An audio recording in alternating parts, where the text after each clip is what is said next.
Welcome back to Wall Street Silver, everyone. We have a special guest today, Mr. Thomas Thornton of Hedge Fund Telemetry.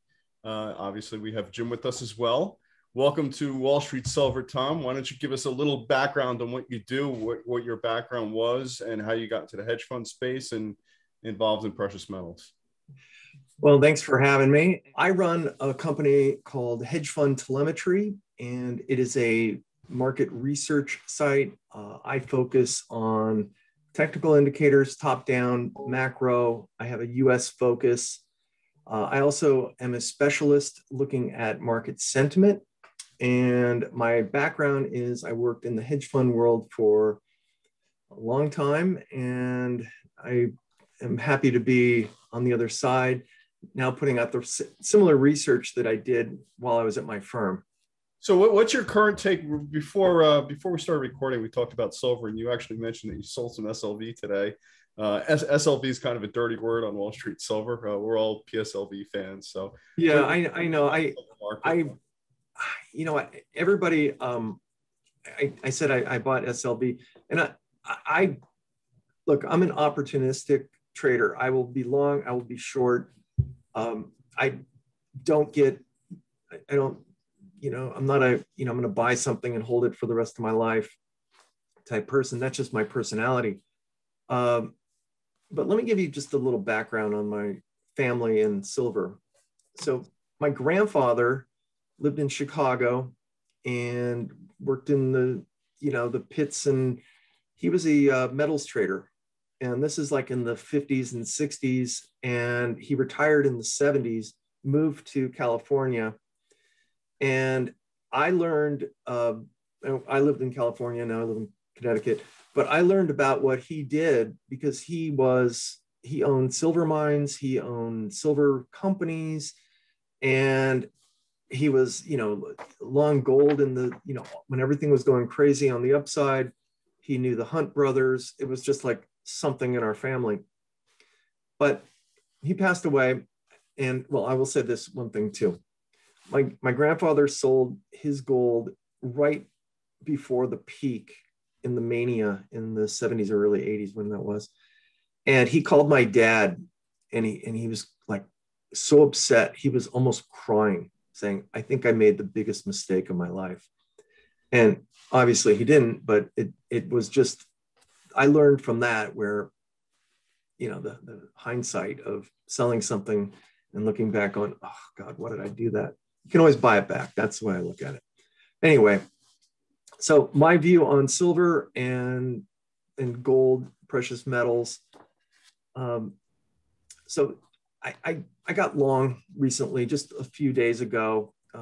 Gold had that spike, and I thought, okay, there's an opportunity for this to continue, and let's see what happens. And I knew that rates were low, and I knew that the Fed was probably going to taper, which is not a positive, obviously, for precious metals, or be somewhat hawkish. So, and I know there's inflation out there that's going rampant, but I sold it today. The jobs number came out, everything gapped down. I'm not willing to hold on to something. I only buy precious metals when I see momentum start to turn positive. So this is sort of the global supply chart that we talk about a lot on Wall Street Silver. And sort of our take on this is, and I don't think a lot of people are really quite aware of this. They think of silver as, oh, we've always got silver coming from the mines. And there's we've interviewed Keith Neumeyer at First Majestic, and there's a lot of evidence that we peaked back in 2015, 2016. All the big mines have been mined out. All the easy to find silver has been depleted from those mines. And that even well before the virus happened in 2020, which shut down some mines, for weeks. So that was a sort of a hit to 2020 production. But even before that, the trend was clearly in place that mining supply is down. And at the same time, industrial consumption is rising each year. We're at what, 550 to 600 million ounces a year are consumed by industry. And then the rest goes to investors. But, do you take into account something like if this trend continues, the mines just gradually declining, and then things like solar or EVs just ramping up to the point where industry is consuming 100% of what comes out of the ground, or 110%, and there's nothing for investors at all. I mean, does that factor into your thinking of any of these issues? Absolutely. I mean, look, everything has a supply and demand equilibrium, and this, in my opinion, there's a decrease. So I think it's the price of silver does not reflect the decline in production. And if there's a decline in production due to the fact that, please correct me if I'm wrong, due to a smaller supply that's being mined right now, I think that silver is grossly undervalued here. And it's just bizarre to me that you don't have a higher silver price. So there's that aura out there that is doing this to silver prices. And maybe there's just, I have friends that are, the conspiracy theorists, there's these friends of mine that, talking to one of them today, he's a Goldman derivatives trader, good guy.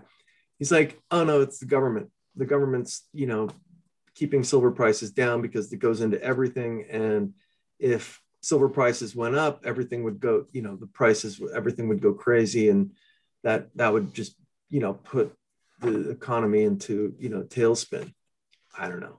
But I just think that is a very odd supply and demand dynamic. Well, in previous bull markets for gold, for silver, whether it was the Hunt brothers of the 70s up until 1980, or the spike we had to 50 in, what was it, 2011? Right. In each of those scenarios, global annual supply was still growing. So there was always more, every year there was more supply coming on the market. And I guess what a lot of us, the reason why we're so thinking this time might be really serious is if we get into another raging silver bull market, when supply is actually falling, what comes along? Nothing comes along and saves the day, or we're in this monetary situation where the central banks are just printing like crazy. You said, there's sort of two factors here. There's the monetary issue of out of control inflation running hot, and then there's the supply crunch issue. And so the combination could just be exponentially and explosive if both hit at the same time. There's actually a third one, also the industrial demand with all the green. Yeah. There's these mandates for more and more green energy being, whether you agree with it or not, the mandates are there, and it's not just the US, it's international. So there's going to be more solar demand, more solar installation. They're talking, that's going to 3x, 10x within the next 10 years probably. And I don't think they've found a way to build solar panels without silver yet. No, they haven't. They've reduced it a little, but they haven't gotten rid of it. But go ahead, sir. Do you know that we don't have solar panel production, small in the US, and China's really just dominated it. And the reason China can dominate solar panel production is that to create the cells, the semi-conductors for the panels, they have to use these chemicals that are so volatile and dangerous that you can't get EPA approval in the US to build scale in solar panels. So China has won this race, and we're dependent on China. The world is dependent on China for these solar panels in scale. Yeah. And I'd be really interested to know what the demand, if there's demand statistics with China and silver. Well, there's a lot of thought. I don't know if you've watched Keith Neumeyer, CEO of First Majestic, his thoughts on this. I have. China is rushing to capture just raw supply of key elements. They're going to Africa, they're going to Mexico, they're going to Peru. And it's not just silver, it's rare earth metals. Yeah. They're having their Chinese sponsored controlled companies go out and literally control the assets. And they're not going to be selling these minerals on the open market to the highest bidder. They're shipping them back to China for processing so that all the finished materials or the ore, the minerals, the elements are in China. So you want to open up a factory and you need rare earth minerals, rare earth metals? Well, the only place to they've put everyone else out of business who even knows how to process rare earth metals. So the only place to get them, if you're going to manufacture something that needs them, you have to set up shop in China. I mean, a very strategic raw resource strategy China's been employing, and they're doing it to silver too. I mean, it's just so obvious. And Keith is of the opinion within the next few years, you're going to start seeing companies like Apple and Samsung start taking minority stakes in these silver companies just so they can secure supply. Right. Yeah. I mean, yeah. You hear Elon Musk talk about, you know, some of the minerals and materials that like cobalt, nickel, yeah, cobalt, lithium, all these things that he's talked about, you know, investing in those companies. I mean, it probably is not a bad idea to do that if you're an EV maker and you're making batteries, or, I mean, there's so many battery companies out there right now too that are just, you know, building, you know, for EVs and power units and such. But I'm like right on board with you guys on the sense that there is limited amount of silver out there. The supply's down, and look at what's happened in the economy over the last year. You've had this giant rush of manufacturing and demand that's really coming on board with all the liquidity in the markets and the prosperity and demand for computer chips, you know, EVs, you name it. So I don't get it. I don't get why silver prices aren't higher. And what will probably happen is there'll be a spark and there'll be a catalyst, and silver will start moving, and it won't be able to, people will not believe it. They're not going to believe that it's moving, and it's going to peter out just like it always does, but it won't. And that's going to be the true catalyst for it to go. You're going to have these stops and starts, and, you know, it's, if you're trading them, you're just getting whipped around. And, you know, honestly, it's probably the most frustrating thing for anybody trading silver to experience. It's just, you can't get enough oomph. And I can't tell you how many people ask me all the time, what do you think of silver? What do you think of silver? And I'm like, it's undervalued. It's the most undervalued precious metal, industrial metal as well, by far. Is there curiosity in the hedge fund community about silver, or are these just like friends of yours? No, I have macro funds that I talk to all the time, and they, you know, some of them are really sophisticated, deep thinking, big picture type people. One of them, who, I mean, this guy's such a big deal legend guy that worked for Soros and other big macro funds. He was telling me recently, a little while back, several months ago, that he goes, iron ore. He goes, iron ore. He goes, buy every single steel company in the US, buy anything you can, because the Chinese, they're actually, he said, and they all ripped right after this. I didn't buy enough. But he said the Chinese actually are trying to be more green. They're trying to become a more green country, a country that is trying to do more responsible things. Because look, they've had the worst record in the world of environmental measures and environmental, their record is awful. I mean, you can't even go to certain cities because the air is so bad. And a lot, you know, again, the semiconductor solar panel companies, they just take that horrible, you know, the liquids that are waste, and they just dump them in rivers.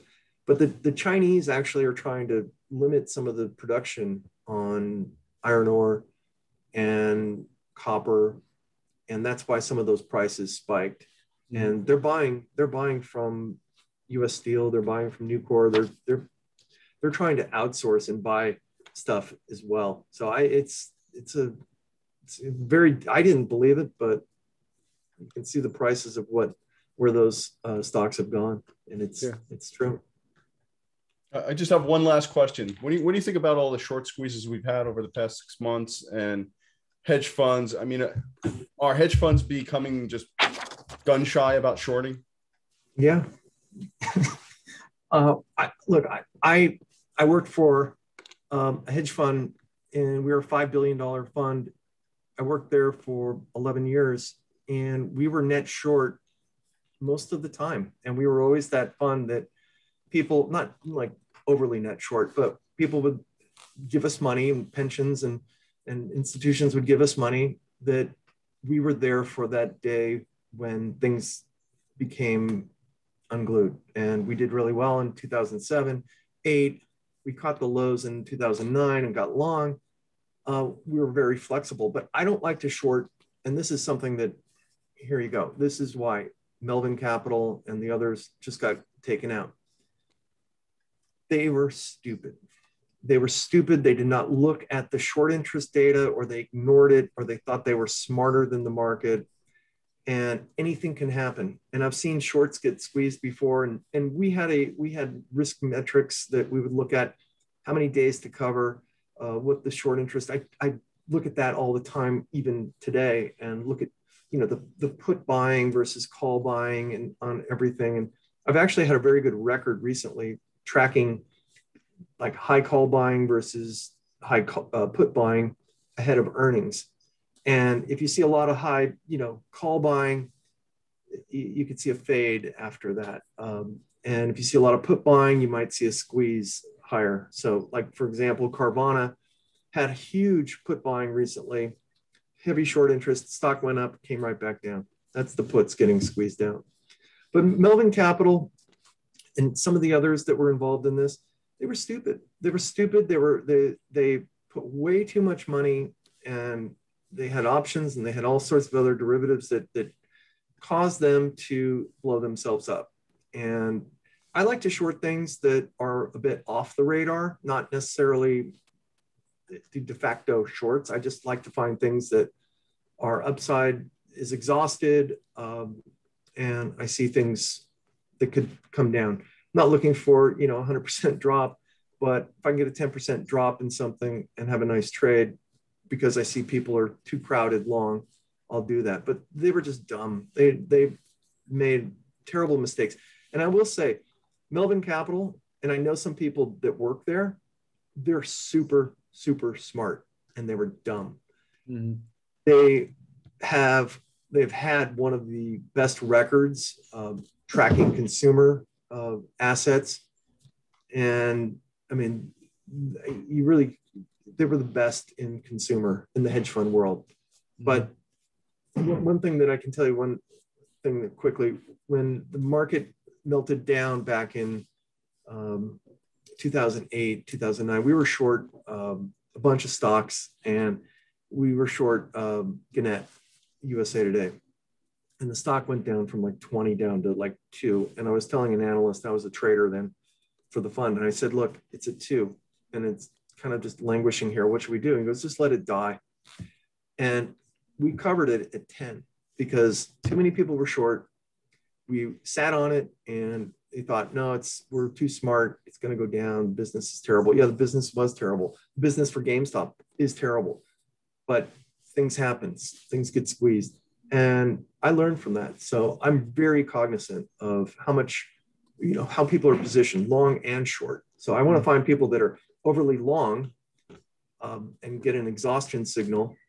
And then I want to find things that, don't have a lot of shorts, or something that is heavily shorted, and I'll buy those. I'll take advantage of the squeeze. We did it all the time.